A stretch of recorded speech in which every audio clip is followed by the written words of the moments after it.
Hey guys, and welcome to another episode of Quick Expert Reviews. Today we've got the Xiaomi Redmi Note 7, which I've been looking forward to for quite a while.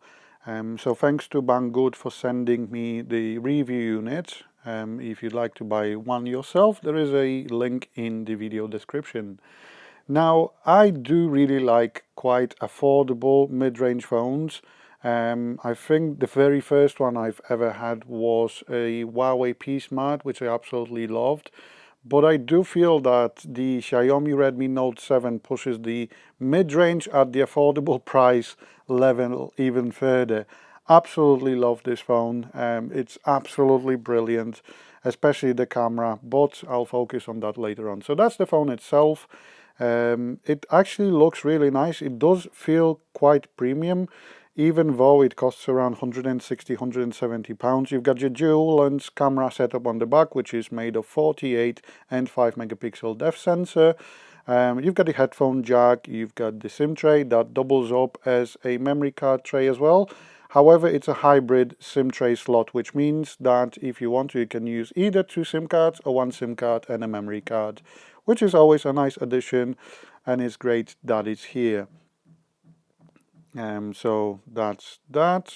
Let's just fix it correctly here. And we are done. And then we got the Type-C plus a speaker and a microphone on the bottom.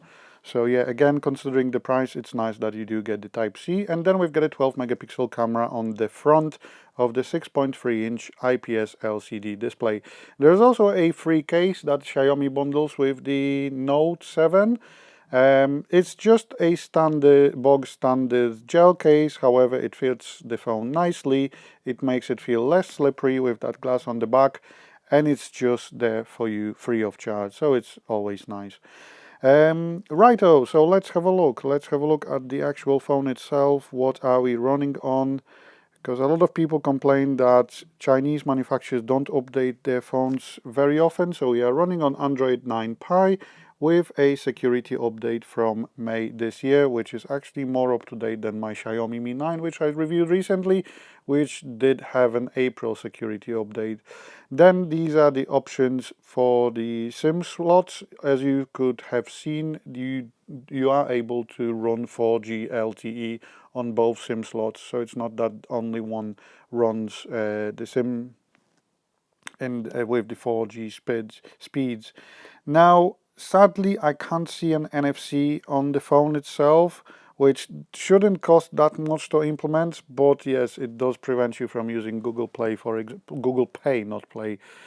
For example, there is a system-wide dark mode, but as it is the case with the Xiaomi Mi 9, not every app supports it very well. So sometimes, like with eBay, when you get a white notification bar, it is written with a white font as well, so you can't really see what you are getting. In terms of locking the phone, you've seen the fingerprint sensor on the back, which is quite fast, not the fastest, but it is quite fast.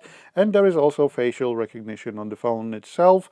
It isn't a very secure, you don't get like a true depth camera or anything like that.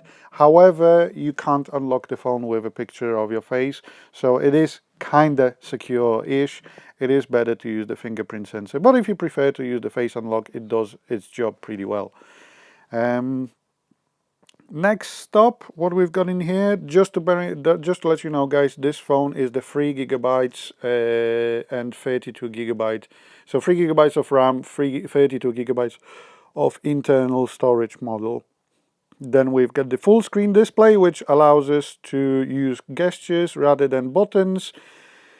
It works pretty well, but sometimes it does struggle with recognizing the back and forward slides from the sides of the screen. So I would say that the Huawei implementation is a bit better in that.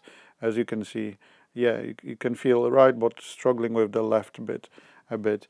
So as it is with my personal Xiaomi Mi 9, going back to the physical buttons on the bottom, which I prefer anyway. But yes, if you like, I did notice that without the case, it's actually easier to use the gestures back and forward. So if you're planning on using the phone without the case, that might be easier for you or more convenient. Then we've got additional settings, which, for example, do include headphones and audio effects. So if you plug in headphones or if you plug in your aux jack cable to your car, depending on the type of headphones you plug in, there is a different sound coming out, so it's an interesting one. There is also a built-in equalizer if you like to use that. There is also 100 mode, which you can adjust the size of. So if you'd like to, you can choose from 3.5, 4 or 4.5 inches screen, which is quite convenient if the 6.3-inch display you find too big for yourself and you still want to reach out easily because you've got smaller hands, for example.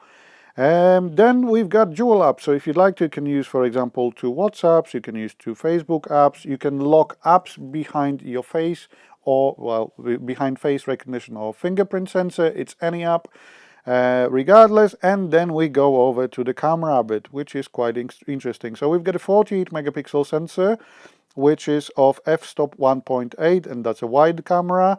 And then we've got the 5 megapixel f-stop 2.2 depth sensor, which you use for example, portrait mode, sensing the depth basically of the subject you are taking picture of. If you'd like to, you can take pictures with fingerprint, so you can press the fingerprint button on the back and it works as a shutter for you. So it's pretty convenient for taking selfies, so you don't have to reach out with your phone to the front of the screen. Then in terms of taking pictures, you can turn the HDR on or off. We also have a video recording in up to 1080p. However, you can record in 1080p up to 60 frames per second. So as usual, it's a nice addition. I haven't tested the open camera yet because sometimes open camera does allow you to record in 4K, especially that the Snapdragon 660 that is powering this phone does actually allow you to record in 4K. Even the 630 actually in the Xperia 10 I've reviewed did allow you to do that. However, I couldn't download the open camera app. It did keep crashing, so I will update that video description as soon as I can get the open camera to work on this phone. Then we've got a full-blown manual mode with a 48 megapixel mode on the top, and then we've got the manual mode on the bottom. There is no peak focus like on the Xiaomi Mi 9 sadly, but you can adjust the focus manually if you'd like to, and so you can do with white balance, ISO and exposure value. So yeah, let's check how loud the phone is actually.